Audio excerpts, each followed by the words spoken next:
Welcome to Suman TV. దాదాపు 60 సంవత్సరాల అపారమైన అనుభవం, వేల మంది శిశువుల్ని ప్రపంచంలోకి సురక్షితమైన ప్రసవాల ద్వారా తీసుకొచ్చిన ఘనత, కాంప్లికేటెడ్ ప్రెగ్నెన్సీస్ కి కేర్ ఆఫ్ అడ్రస్ గా, మహిళా సమస్యలకి ముఖ్యంగా ఆరోగ్యానికి సంబంధించిన అనేక కీలక సంస్థల్లో దేశవ్యాప్తంగా వారి పేరు నమోదైందంటే వారి ఘనత ఎటువంటిదో తెలుసుకోవచ్చు. ఆబ్స్టెట్రిక్స్ అండ్ గైనకాలజీ రంగంలో పెట్టింది పేరు డాక్టర్ బాలాంబ గారు మనతో ప్రస్తుతం ఉన్నారు. వారితో మాట్లాడబోతున్నాం. బాలాంబ గారు నమస్కారం. నమస్తే. మాకు అదృష్టం మిమ్మల్ని కలవడం. Welcome to Suman TV ma'am. Thank you ma'am, ఈ ప్రశ్న బహుశా చాలామంది మిమ్మల్ని అడుగుంటారు. మీరు గైనకాలజీ రంగం ఎంచుకున్నప్పుడు మీ సంకల్పం ఏమిటి? ఏ మేలు చేయాలని, ఏ ప్రభావం చూపించాలని మీరు ఈ రంగాన్ని ఎంచుకున్నారు? నిజంగా చెప్పాలంటే అలాంటివన్నీ ఆలోచనలు లేవండి. ఆ టైంలో మనం ఎంబీబీఎస్ చేరేటప్పుడు వయసు ఎంత ఉంటుందండి? 16-17 ఏళ్ళు. అప్పుడు ఈ సంకల్పాలన్నీ ఉండవండి. ఎక్కడ సీట్ వస్తే అక్కడ చేద్దాం. అప్పుడంతా మాకు కాంపిటేటివ్ ఎగ్జామ్స్ లేవు.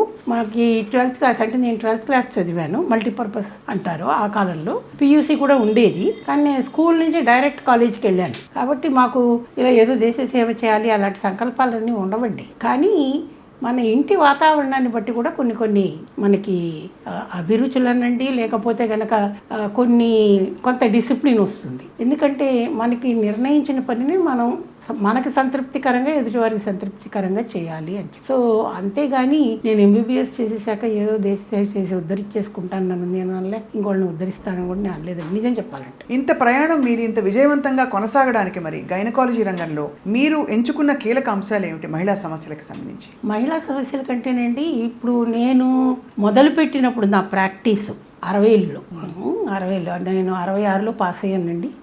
68 కల్లా ఉద్యోగంలో చేరిపోయాను. అప్పుడు మేము ఫస్ట్ ఉద్యోగానికి వెళ్ళినప్పుడు అండి, నాకు అలా ఒక ఊరు ఉందని కూడా తెలియదండి. కర్నూలు జిల్లాలో పత్తికొండ అనే ఒక ప్రదేశంలో నేను మొట్టమొదట పనిచేశాను. అది ఒక సింగిల్ టౌన్ తాలూకా అనుకోండి. మా నాన్నగారు ఒకటే చెప్పారు, నీకు చదువు చెప్పించేసాం, నీ కాళ్ళ మీద నువ్వు నిలబడాలి, నేను ఇక్కడ వెళ్ళను అక్కడ వెళ్ళను అని అనకూడదు. ఇందాకే చెప్పాను కదా, ఇంట్లో డిసిప్లిన్ ఎలా ఉంటే అలాగే మాకు కూడా వస్తుందని చెప్పి అంచేత ఏం మాట్లాడకుండా శుభ్రంగా అక్కడికి వెళ్ళిపోయామండి. ఇప్పట్లాగా పైరవీలు అవన్నీ ఆ కాలంలో లేవు. అక్కడికి వెళ్ళిపోయిన తర్వాత నా అంతటి నేనే ఇల్లు వెతుక్కున్నాను. అక్కడ ఒక సోషల్ వెల్ఫేర్ హాస్టల్ ఉండేదండి. రెడ్డి లక్ష్మణ్ గారు అని ఒక ఆవిడ ఉండేవారు. అప్పటికే ఆవిడకి 80 ఏళ్ళు దాటిపోయాలండి. ఆవిడేమో నువ్వు ఒక్కతివి వచ్చావమ్మాయి, నువ్వు ఒక్కతివి బయట ఉండడానికి వీల్లేదు, క్వార్టర్స్ ఉన్నాయి కానీ నాకు అప్పటికి ఖాళీ లేవు, అందుకని అది అలవాటు కాల అని ఆవిడ వార్డెన్ క్వార్టర్స్ ఖాళీ చేయించి అందులో పెట్టేశారు నన్ను. ఆవిడ అంటే నా ప్రొటెక్టర్ అన్నమాట ఆవిడ. ఆ కాలంలో అలా కూడా మనుషులు ఉండినారండి. అంటే ఒంటరిగా వచ్చింది, మనం చూసుకోవాలి ఈ అమ్మాయిని, మన ఊరికి వచ్చింది అన్న అది ఉండేది. మరి ఇప్పటి కాలంలో అది కనబట్టంలా. తర్వాత అక్కడ ధైర్యం నేర్చుకున్నానండి మొట్టమొదటి. ఎందుకంటే మామూలుగానే పెద్ద హాస్పిటల్స్లో పనిచేసేటప్పుడు మనకు సుపీరియర్స్ ఉంటారు, వాళ్ళు కవర్ చేస్తారు. అక్కడ ఎవరు లేరు, నన్ను నేనే చూసుకోవాలి, నా పేషెంట్లను నేనే చూసుకోవాలి, వాళ్ళకి ఏదన్నా అయితే కూడా నేనే జవాబుదారి. అప్పటికే మీరు గైనకాలజీ? లేదు, ఎంబీబీఎస్ తోనే వెళ్ళాను. కానీ ఆ కాలంలో ఎంబీబీఎస్ అయినా కూడాను మేము కాన్పులు చేయగలము, సిజేరియన్లు చేయగలము, ఆపరేషన్లు కూడా చేయగలము. అలా మాకు ట్రైనింగ్ ఉండేదండి. ఇప్పుడు ఎండీలు ఎంఎస్లు అయినా కూడా కొన్ని రోజులు పనిచేసిన తర్వాత కానీ వాళ్ళకి ఆ ధైర్యం రావట్లేదు. అలాంటి చోట్ల పనిచేసి మరి ఆటోమేటిక్గా ధైర్యం వస్తుంది. మాకు ఒక సీనియర్ మెడికల్ ఆఫీసర్ ఉండేవారండి, డాక్టర్ ఆంజనేయులు గారిని. ఆయన ఇప్పుడు లేరు. ఆయన నాకు చాలా ధైర్యం చెప్పేవాడు. ఎందుకంటే నాది ఫస్ట్ పోస్టింగ్, ఆయనకి అప్పటికే ఆయన కొంచెం సీనియర్ బాగాను. అంచేత ఆయన నేనున్నానమ్మాయి, నువ్వేమి భయపడకు, నువ్వు చూసుకోనివారు అనమాట. అందుకని ధైర్యంగా అన్నీ చేసామండి. అప్పుడు 2 ఏళ్ళు అక్కడ పనిచేశాను. దాని తర్వాత నాకు అప్పటికి పెళ్ళి అయింది. పోస్ట్ గ్రాడ్యుయేషన్కి కర్నూలు మెడికల్ కాలేజ్లో చేరాను. ఎందుకంటే మా హస్బెండ్ కర్నూలు నుంచి, కాబట్టి అక్కడే చేరిపోయాను అనమాట. కానీ గైనకాలజీ ఎంచుకోవడం వెనక ఏదో కారణం ఉంటుంది. కారణం అంటే నేను ముఖ్యంగా మా హస్బెండ్ని చెప్పాలండి. ఆయన ఏమన్నాడు, నాకు ముందర ఎండి జనరల్ మెడిసిన్ చేయాలని ఉండేది, ఇప్పుడు దాన్ని ఇంటర్నల్ మెడిసిన్ అంటారు. అవును. ఆయన అన్నారు, ఎంబీబీఎస్లోనే మనకి అన్నీ చేయగలం కదా, ఎండి చదివినా అదే చేస్తాం, ఎంబీబీఎస్ చదివినా అదే చేస్తాం, కానీ ఆబ్స్టెట్రిక్స్ గైనకాలజీ అంటే స్పెషాలిటీ, మరి ఆడవాళ్ళకి అవన్నీ చెయ్యాలి కదా. నువ్వు జనరల్ మెడిసిన్ చేస్తే మాత్రం నీ దగ్గర మగవాళ్ళు వస్తారని ఎవరు చెప్తారు? ఆ కాలంలో మగవాళ్ళు ఆడ డాక్టర్ల దగ్గరికి అంత వచ్చేవారు కాదు, ఇప్పుడైతే వస్తున్నారు. కానీ కాబట్టి నువ్వు ఆబ్స్టెట్రిక్స్ చేస్తే బాగుంటుందేమో అన్నారు. సరే, ఇంట్రెస్ట్ లేకపోయినా చూద్దామని చేరిపోయాను. నాకు సీట్ వచ్చి చేరిపోయాను. చేరాక నాకు ఇంట్రెస్ట్ పుట్టింది. ఎందుకంటే మంచి మంచి ప్రొఫెసర్స్ ఉండినారు మాకు అక్కడ, బాగా నేర్పించారు. ఎలా అంటే ఛానలైజ్ చేయడం అనమాట మన ఇంట్రెస్ట్ని పేషెంట్ పరంగాను. అంటే పేషెంట్ సెంట్రిక్గా ఎలా ఉండాలి ఒక డాక్టర్ అన్నది అక్కడ నేర్చుకున్నానండి. ఉదాహరణకి మ్యామ్, అంటే ఉదాహరణకి అంటే అక్కడంతా చాలా పూర్ ప్లేస్ అండి. రాయలసీమ చాలా పూర్గా ఉంటుంది, మీకు తెలుసు కదా. గవర్నమెంట్ హాస్పిటల్కి ఎలాంటి వాళ్ళు వస్తారండి, ఏం లేని వాళ్ళే వస్తారు చాలా మటుకు. అప్పుడు ఇప్పుడు ఉన్నంతగా ప్రైవేట్ హాస్పిటల్స్ కూడా ఏం పెద్ద లేవు. ఎక్కువగా మిషన్ హాస్పిటల్స్ ఉండేవి. కాబట్టి చాలామంది అలాంటి వాళ్ళే వచ్చేవాళ్ళు. వాళ్ళకి ఎనీమియా కానీ ఏదైనా కానీ కొన్ని సందర్భాల్లో డాక్టర్లే బ్లడ్ ఇవ్వడం కూడా జరిగేదండి. నేను కూడా ఇచ్చున్నానండి బ్లడ్. ఓ పేషెంట్కి ఆపరేషన్ చేసి ఎవడు లేకపోతే, ఎందుకంటే అప్పుడు బ్లడ్ ఇవ్వడం అంటే అందరు పారిపోయేవాళ్ళు. అంచేత ఆపరేషన్ చేసి బ్లడ్ ఇచ్చి, నేను ఇచ్చింది కాక మా ఆయన్ని కూడా అదే గ్రూపు, నాయన నువ్వు కూడా రెడీగా ఉండు అవసరమైతే అన్నాడు. అంటే అంతలాగా మమ్మల్ని ఇక్కడ ప్రేరేపించారండి మా సీనియర్స్, మా టీచర్స్. అన్నీ మేమే చేసేవాళ్ళం అండి. ఆ కాలంలో గ్రూపింగ్ మేమే చేయాలి, క్రాస్ మ్యాచింగ్ మేమే చేయాలి, బ్లీడ్ కూడా మేమే చేసుకోవాలి. అలాంటి పరిస్థితుల్లో అప్పుడు మేము పనిచేసాం. ఇప్పుడు డాక్టర్లకు అవన్నీ ఏమీ రావండి. ఎందుకంటేను ఇప్పుడు అన్నిటికీ టెక్నీషియన్స్ ఉన్నారు. ఎందుకంటే మనం చాలా ముందుకు వెళ్ళిపోయాము, అభివృద్ధి చెందింది మెడిసిన్ కూడాను, అన్నిటికీ టెక్నీషియన్స్ వచ్చేసారు.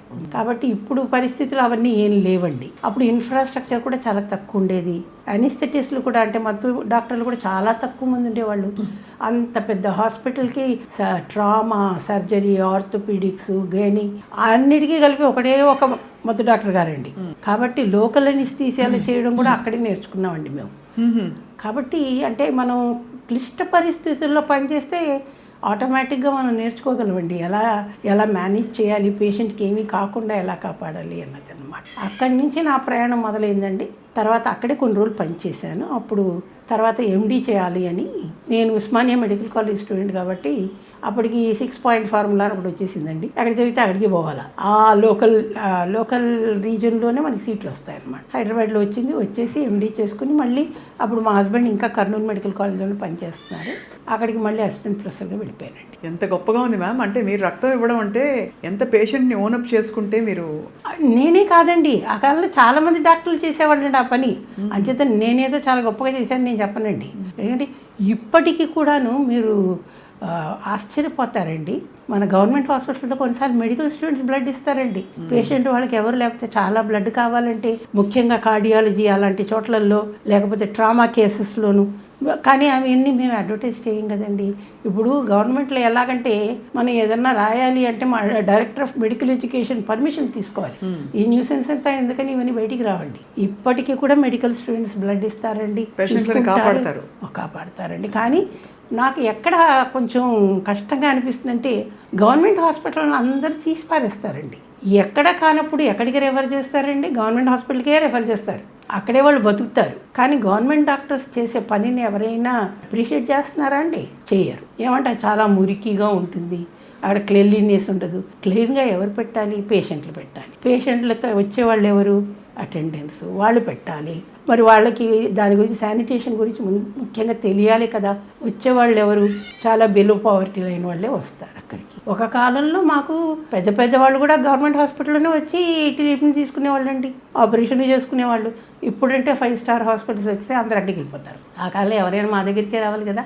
కానీ వచ్చినా కూడా వాళ్ళు మేము ఇంప్రూవ్ చేయాలి, మేము చేయాలి. ఇప్పటికి కూడా మీరు చూడండి, గవర్నమెంట్ పరంగాను హెల్త్ బడ్జెట్ చాలా తక్కువ ఉంటుందండి. మరి బడ్జెట్ తక్కువ ఉంటే ఎలా ఇన్ఫ్రాస్ట్రక్చర్ ఇంప్రూవ్ అవుతుందండి? చాలా సమంజసమైన ప్రశ్న. అంటే గవర్నమెంట్ హాస్పిటల్ మీద నమ్మకం ఇప్పటికీ మీరు అన్నట్టు ఎవరు తీసుకునే కేసెస్ వాళ్ళు తీసుకుంటారు గవర్నమెంట్ హాస్పిటల్స్లో. ఎందుకంటే మీరు రెసిస్ట్ చేయడానికి లేదు కదా. రెసిస్ట్ చేయడానికి ఇప్పుడు ప్రైవేట్ హాస్పిటల్స్లో రైట్ ఆఫ్ అడ్మిషన్ వాళ్ళది, కానీ గవర్నమెంట్ హాస్పిటల్ అలా కాదు, ఎవడొచ్చినా తీసుకోవాల్సిందే. కానీ ఎంతమంది బతికి బట్టకట్టి బయటికి వెళ్ళలేదండి. కానీ ఎవరైనా అప్రిషియేట్ చేస్తారు? పేషెంట్లే అప్రిషియేట్ చేయరు. అంతా ఈ బయటికి వెళ్ళి అంతమంది డాక్టర్లు మా మెడికల్ స్టూడెంట్స్ బ్లడ్ ఇచ్చి వాళ్ళు బతికినా కూడా నాకు ఇచ్చారు వాళ్ళు బ్లడ్ అని ఎవరైనా చెప్తాడా అండి? ఎందుకంటే వాళ్ళు ఫేస్బుక్లో, ఇన్స్టాగ్రామ్లో రారు కదా ఆ పేషెంట్లు.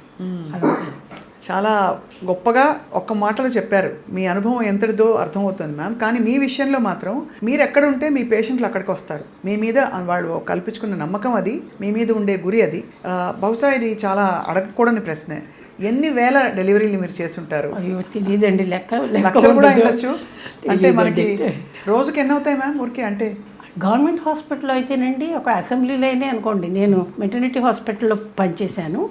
రోజుకి 85 నుంచి 100 డెలివరీలు అయ్యేవండి. అబ్బో, అంటే ఎంతమందిని మేము డెలివరీ చేసేవాళ్ళం మీరు చూడండి. అసెంబ్లీలోనే అంటే వీళ్ళ డెలివరీ కానీ మరి ఆ బెడ్ కావాలి కదా, మాకు వేరే పేషెంట్ వచ్చేస్తుంది, దింపేసి ముందర వేరే బెడ్లోకి వేసి ఆమెను ఇక్కడ వేయాలన్నమాట. అందరు అంటారు ఒక మంచం మీద 2 ఉన్నారు, ఒక మంచం మీద 3 ఉన్నారు అంటే మరి బెడ్స్ లేకపోతే డాక్టర్లు ఏం చేస్తారండి? వాళ్ళకి ఏదో ఒక చోట చూపించాలి కదా, మీరే చెప్పండి. అలా అన్ని డెలివరీలు అయ్యేవి. అన్ని డెలివరీలే కాకుండాను కనీసం 20 నుంచి 25 వరకు సిజేరియన్లు కానీ వేరే ఆపరేషన్లు కానీ, అంటే ఎమర్జెన్సీ థియేటర్ కూడా ఆపకుండా నాన్ స్టాప్ 24 అవర్స్ రన్ అయ్యేది. ఒక డాక్టర్లుగా మేమే కాదు, పారామెడికల్ స్టాఫ్ పనిచేయాలా, శానిటేషన్ స్టాఫ్ పనిచేయాలా, అనిస్థెటిస్టులు పనిచేయాలా, నర్సెస్ పనిచేయాలా, అందరూ కలిసి పని చేస్తేనే. అంటే మేమంతా టీం వర్క్ కావాలండి. అక్కడ గవర్నమెంట్లో చేసే టీం వర్క్ చాలామంది అప్రిషియేట్ చేయరండి. ఇది టీం వర్క్. మెడికల్ మేనేజ్మెంట్ అన్నదే ఒక టీం వర్క్, ఒక్క డాక్టర్తో కాదు. అది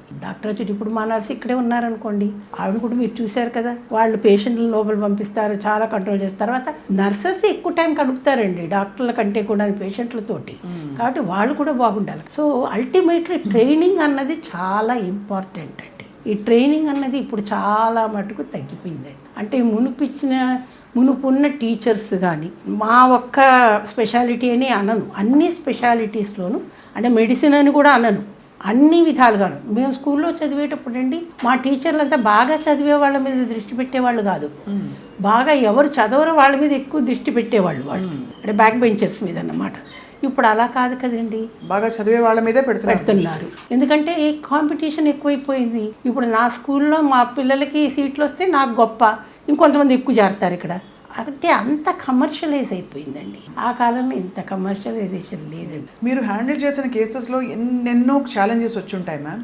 మీకు గుర్తుండిపోయిన క్రిటికల్ కేసు ఏది మ్యామ్? ఒకసారి అండి ఒక పేషెంట్ వచ్చింది, ఏదో క్లాస్లో ఉన్నాం మేము మధ్యాహ్నం మెటర్నిటీ హాస్పిటల్లోనే. మా మత్తు డాక్టర్ గారు అందుబాటులో లేరండి. అదేమో రప్చర్ యూట్రస్ అంటారంటే డెలివరీ టైంలో గర్భాశయం చిరిగిపోయిందనమాట, పగిలిపోయిందంటారు. దానికి ఆపరేషన్ వెంటనే చేయకపోతే చచ్చిపోతుంది పేషెంట్. మా సూపరింటెండెంట్ పిలిచి డాక్టర్ బాలమ్మ నువ్వు వెళ్ళి నువ్వు వెంటనే ఆపరేషన్ చేయాలి, లోకల్ అనెస్థీసియా చేసే అన్నారు. అంటే ఇప్పుడు ఎవరు లోకల్ అనెస్థీసియా చేసేంత ధైర్యం లేదు. మేమంతా ఆ కాలంలో ట్రైనింగ్ కదండి.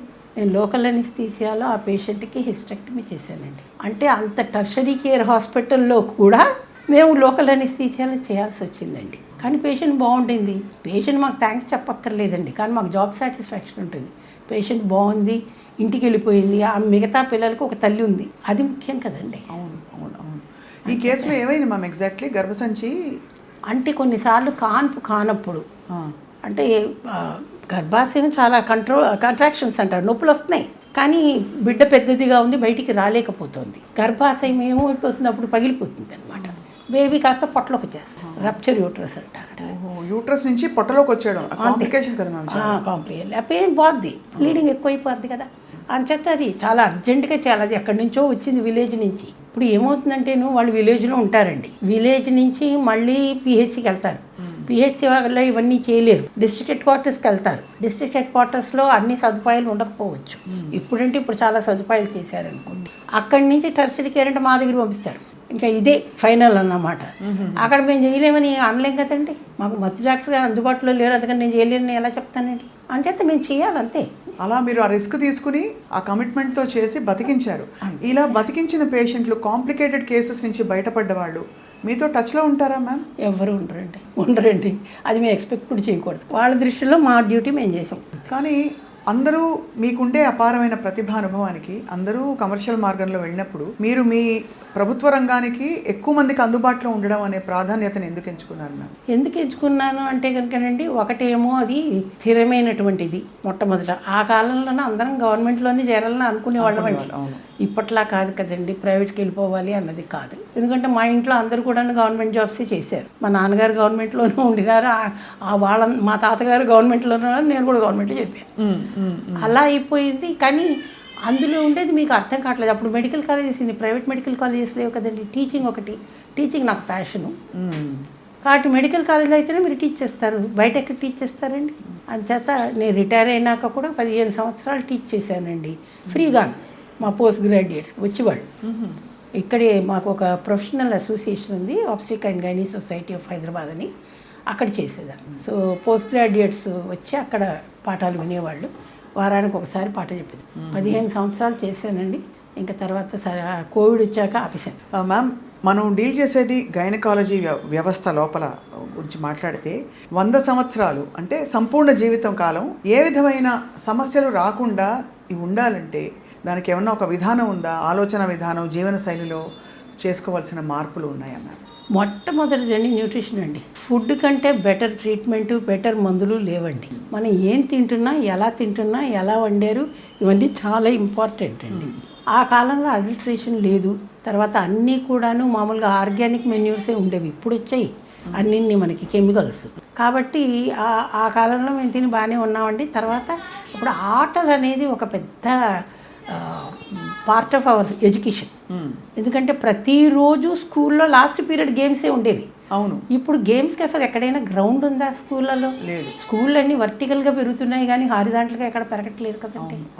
పాత స్కూల్స్ చూస్తేనే అక్కడ ప్లే గ్రౌండ్ ఉంటుంది, ఇంకెక్కడా లేదు. పాపం ఇప్పుడు పిల్లల్ని కూడాను ప్లే గ్రౌండ్ అంటే ఎక్కడికి తీసుకెళ్తాండి? మన పీరియడ్ గ్రౌండ్స్కో ఇంకెక్కడికో తీసుకుపోతున్నారు. అది కూడా సంవత్సరానికి 2 రోజులు అంచేత 3 రోజులు. కాబట్టి వాళ్ళకి ఎక్సర్సైజ్ అన్నది లేదు. ఇదివరకట్లాగా బయట ఆడుకోవడం అన్నది లేదు. సమ్మర్లో ఊర్లకు వెళ్ళి అక్కడ ఆడుకోవడం అన్నది లేదు. అమ్మమ్మ గారింటికి, నాన్నమ్మ గారింటికి వెళ్ళి అక్కడ ఆడుకునేది లేదు. ఇవన్నీ కూడా ఉండేది. దాంతో ఇంకోటి ఏంటంటే నేచర్తో ఉండేవాళ్ళం కదండి. అక్కడ విలేజెస్కి వెళ్తే ఎక్కడ ఉంటామండి? నేచర్తోనే ఉంటాం మనం. సో ఇవన్నీ ఇప్పుడు ఎక్కడ ఉన్నాయండి? ఏం లేవు. ఇప్పుడు నేచర్ కూడా ఒక పర్టికులర్గా ఒక రిసార్ట్కి వెళ్ళినట్టే వెళ్తున్నారు మనుషులు. ఎందుకంటే అది కూడా కమర్షియలైజ్ అయిపోయింది కదండి. వెళ్ళడానికి గాలి కొనుక్కోవాలి, నీళ్ళు కొనుక్కోవాలి. హోమ్ స్టేలు ఎందుకు వచ్చాయండి? దీని గురించే వచ్చాయి హోమ్ స్టేలు. ఇప్పుడు హోమ్ స్టేకి మళ్ళీ ఎందుకు వెళ్తున్నారండి? సో ఇవన్నీ దాంతో ఆరోగ్యం ఉండేదండి. So nothing like food ready. So ఇంట్లో ప్రిపేర్ చేసినంత మేలు ఇంకోటి ఉండదు. Home cooked food that is the best thing. అందులో ఏమన్నా ఒక 4-5 పదార్థాలు మహిళలకి మస్ట్ అని చెప్పేవి ఈ సంపూర్ణ ఆరోగ్యంతో. ఆకుకూరలు, పప్పు దినుసులు. రోజు గుడ్డు తినాలని లేదండి, రోజు మీట్ తినాలని లేదండి. ఎందుకంటే మన దేశంలో సో కాల్డ్ నాన్ వెజిటేరియన్స్ కూడా వారానికి ఒకసారి తింటారు యావరేజ్గా చూస్తే, ఎవరో కొంతమంది తప్పిస్తేను. కాబట్టి పప్పు దినుసులు ఉండాలి. అప్పుడు కూడా రోజు ఒకే పప్పు ఉండేది కాదు కదండి. ఒక రోజు పెసరపప్పు అయితే, ఓ రోజు మినపప్పు, ఓ రోజు కందిపప్పు, ఇలా ఉండేవి. ఇప్పుడు అలా కాదు కదా, ఏదో ఒకటే. అలా కాకుండా రకరకాల లెంటిల్స్ కదండి ఇవన్నీ. లెంటిల్స్ అన్నీ మనం మిక్స్ చేసి తింటే ప్రోటీన్స్ బాగా వస్తాయి. ఆడుకునేవాళ్ళు కాబట్టి కండరాలు డెవలప్ అవుతాయి. ఇవన్నీ కూడా చాలా ముఖ్యం. తర్వాత అఫ్కోర్స్ వ్యాక్సినేషన్ చాలా ఇంపార్టెంట్. ఇప్పుడైతే చాలా వచ్చాయి ప్రివెంటివ్ వ్యాక్సినేషన్స్. హెచ్పివి ఒకటి అంటే మహిళలకి అంటే హెచ్పివి తర్వాత పెరిగాక కదండి.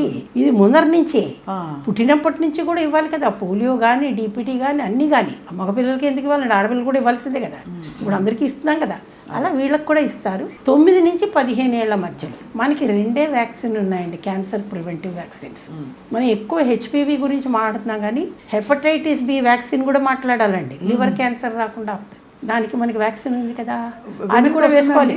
మహిళల్లో లివర్ క్యాన్సర్ తరచూ వస్తుంటుందా? తరచూ రాకపోవచ్చు కానీ రాకుండా ఆపడానికి ఉన్నప్పుడు ఎందుకు వేసుకోకూడదండి? ఎందుకంటే హెపటైటిస్ బి అన్నది కూడాను సెక్షువల్గా సంక్రమించేదే కదండి. అవును. అంచేత హెచ్సివికి మళ్ళీ లేదు వ్యాక్సిన్, ఏం చేయలేము. కాబట్టి తర్వాత ముందు ఇంకోటి ఏంటంటే మరీ టీనేజ్లో పెళ్ళిళ్ళు చేయకూడదు. టీనేజ్ ప్రెగ్నెన్సీస్ ఆ కాలంలో మేము చూసినట్టు ఇప్పుడు చూడటం లేదు, అందరూ కొంచెం పెద్దవాళ్ళు అయ్యాకే. కానీ ఇప్పుడు వచ్చిన సమస్య ఏంటంటే మరీ లేట్ మ్యారేజెస్, లేట్ ప్రెగ్నెన్సీస్. కాబట్టి అప్పటికే వాళ్ళకి కొన్ని జబ్బులు వచ్చేస్తున్నాయి, షుగర్లు వచ్చేస్తున్నాయి, బీపీ వచ్చేస్తున్నాయి. వాటన్నిటితో పాటు కొత్తగా వచ్చినవి ఏంటంటే ఆటో ఇమ్యూన్ డిసీజెస్ అండి, ఎస్ఎల్ఈలు, రూమటాయిడ్ ఆర్థరైటిస్లు. వీటన్నిటితో వాళ్ళు ప్రెగ్నెంట్ అవ్వాలి. ప్రెగ్నెంట్ అవ్వాలంటే అప్పుడు మరి అసిస్టెడ్ రిప్రొడక్టివ్ టెక్నిక్స్ లేవు, ఇప్పుడు అవి వచ్చాయి. ఐవీఎఫ్ అనే కదా, ఇంకా చాలా ఉన్నాయి టెక్నిక్స్. సో అసిస్టెడ్ రిప్రొడక్టివ్ టెక్నిక్స్లో ఏమవుతుంది, దాని ప్రాబ్లమ్స్ దానికి ఉన్నాయి. 100% మనం ఎక్స్పెక్ట్ చేయలేము, అంతే కదా. కాబట్టి అవన్నీ కూడా మేము ఇప్పుడు మేనేజ్ చేయాల్సి వస్తుంది. కాబట్టి ఇవన్నీ తెలుసుకోవాలంటే ఇది వెల్ బేబీ క్లినిక్ లాగా ఆడపిల్లలకి కూడాను కనీసం సంవత్సరానికి ఒకసారి గైనకాలజిస్ట్ దగ్గర తీసుకెళ్ళి వాళ్ళకి చూపించాలి. ఇంకొక ముఖ్యమైన సమస్య ఆడపిల్లల్లో ఏంటంటే పుట్టినప్పటి నుంచి పోయేదాకా కూడాను రక్తహీనత, ఎనిమియా. మనం ఇంత డెవలప్ అయ్యాం కానీ ఎనిమియాని మాత్రం తరవలేకపోతున్నాం అండి. ఈ మధ్య తరచూ 5.5, 6 ఇలా పడిపోయిన వాళ్ళు 35-40 సంవత్సరాల్లో ఉన్న వాళ్ళని చూస్తున్నాం. అవును. కానీ అలా ఎందుకు రావాలి? ఎందుకంటే వాళ్ళకి సమస్యలు ఉంటే అడటం లేదు. ఇంకో అపోహ ఏంటంటే మిడిల్ ఏజ్ అని అనకూడదు అసలు. ఇప్పుడు మిడిల్ ఏజ్ అంటే WHO ప్రకారం 45 ఏళ్ళ నుంచి 65 ఏళ్ళ వరకు. కానీ ఇప్పుడు అలా వాళ్ళది మిడిల్ ఏజ్ అని అనట్లేదు కదండి. మనం ముసలాళ్ళు అయిపోయారు అంటున్నాం 45 ఏళ్ళకి. వాళ్ళు ముసలివాళ్ళు కాదండి. అప్పుడు ఎక్కువ బ్లీడింగ్ అవుతున్నప్పుడు పీరియడ్స్ అప్పుడు వాళ్ళు ఏమంటారు, మెనపాజ్ వచ్చేసింది అనుకుంటున్నారు. అది మెనపాజ్ కాదండి. మెనపాజ్ అంటే ఏంటి, 12 నెలలు పీరియడ్స్ అసలు రాకూడదు. కానీ అప్పుడు బ్లీడింగ్ అవుతున్నాయి, ఇది ఇలాగే అవుతుందమ్మా అని ఇంట్లో.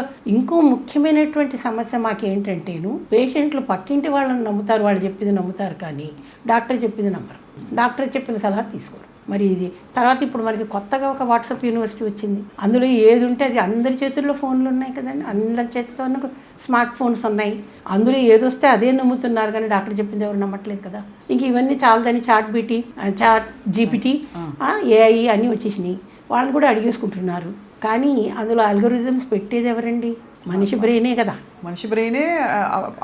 మిడిమిడి జ్ఞానంతో ఉన్న వీడియోలు కూడా అందులో ఫ్యాక్టర్ అవుతాయి. బాగా టైం ఉన్నవాళ్ళు, బాగా పని ఉన్నవాళ్ళు టైం ఉండదు, పెట్టరు. టైం లేని వాళ్ళు అందులో పెడతారు. ఇప్పుడు మీకు వాట్సాప్లో ఇవన్నీ పెట్టాలంటే కూడా టైం కావాలి కదండి.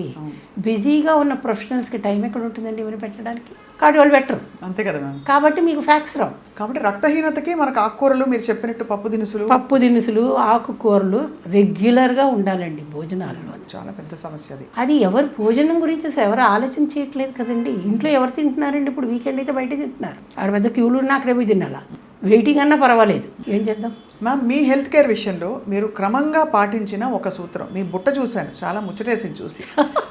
అసలు బుట్టలో భోజనం తీసుకుని రావడం ఇప్పటికీ నేనే వంట చేసుకుంటానండి.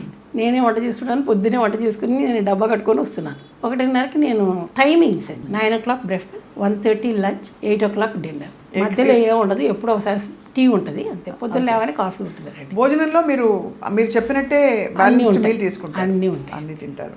అందులో నేను వెజిటేరియన్ కాబట్టి ఇంకా చాలా జాగ్రత్తగా బోల్డ్ వెజిటబుల్స్ తింటాను. బోల్డ్ వెజిటబుల్స్. చాలా ఎంత బాగుందో వినడానికి మ్యామ్. ఫైనలీ మ్యామ్, 1-2 ప్రశ్నలు మాత్రమే మిగిలాయి. ఈ మధ్యకాలంలో అందరూ ఇదిగో ఇప్పటికి కూడా న్యూస్ పేపర్లో కట్టిస్తారు, ఇది ఒక సిగ్గుచేటు. శానిటరీ ప్యాడ్స్ గురించి మాట్లాడుతున్నారు. అవును, ఇదిగో ఈ శానిటరీ ప్యాడ్స్ తీసుకొచ్చాను. చాలా పాపులర్ బ్రాండ్ ప్యాడ్స్ ఇవి. వీటిలో కాటను, నైలాను, పాలియస్టరు, వీటి వల్ల కూడా మనకి క్యాన్సర్లు వస్తున్నాయని, థర్మోకోల్ కూడా ఉంటుందండి అని అంటున్నారు. థర్మోకోల్ కూడా ఉంటుంది. ఇది సేఫా కాదా అన్న ప్రశ్నకి చాలామంది ఒక సమాధానం కోసం ఎదురు చూస్తున్నారు. దీంట్లో ముఖ్యంగా అండి ప్లాస్టిక్ పెడతారండి. మీకు అందరికీ తెలుసు ప్లాస్టిక్ డిగ్రేడబుల్ కాదు, కాబట్టి మన ఎన్విరాన్మెంట్కి ప్రాబ్లం కదా. ఒక కాలంలో అందరూ క్లాతే వాడేవాళ్ళు, చాలా క్లీన్ క్లాత్. కానీ ఆ క్లాత్ వాడినప్పుడు కూడా క్లీన్గా ఉండాలి, అవి ఉతుక్కోవాలి, ఇవన్నీ చెయ్యాలి. ఇప్పుడు ఎవరికి ఆ మాత్రం టైం లేదు కదండి. అంతే ఇప్పుడు మళ్ళీ మనం చక్కగాను ఒక పెద్ద సర్కిల్ లాగా అయిపోయి వెనక్కి వచ్చాం మనం. కాటన్ క్లాత్ ప్యాడ్స్ వస్తున్నాయి. కాటన్ క్లాత్ ప్యాడ్స్ వస్తున్నాయి, మళ్ళీ కూడా వాడచ్చు వాష్ చేసి. అంటే మరీ ఎప్పటికీ అదే వాడలేం, కానీ రిపీటెడ్గా వాడచ్చు. ఒక కాలంలో ఏం చేసేవాళ్ళు, పాత చీరలు, మెత్తవి కాటన్ చీరలు, లేకపోతే పాత పంచులు ఉంటాయి చూడండి, అవే వాడేవాళ్ళు. దే ఆర్ మచ్ బెటర్ అండి. ఎందుకంటే అవి డిగ్రేడ్ అయిపోతాయి కదండి, పడేస్తే కూడా. ఇప్పుడు అలా కాదు కదా. ఇప్పుడు మనకి మెన్స్ట్రువల్ కప్స్ వచ్చేయండి. అవును, కప్స్ అయినా కూడా ఏం పర్వాలేదండి, కానీ అవి కూడా ఎప్పటికీ ఒకేలాగా వాడకూడదండి మనం.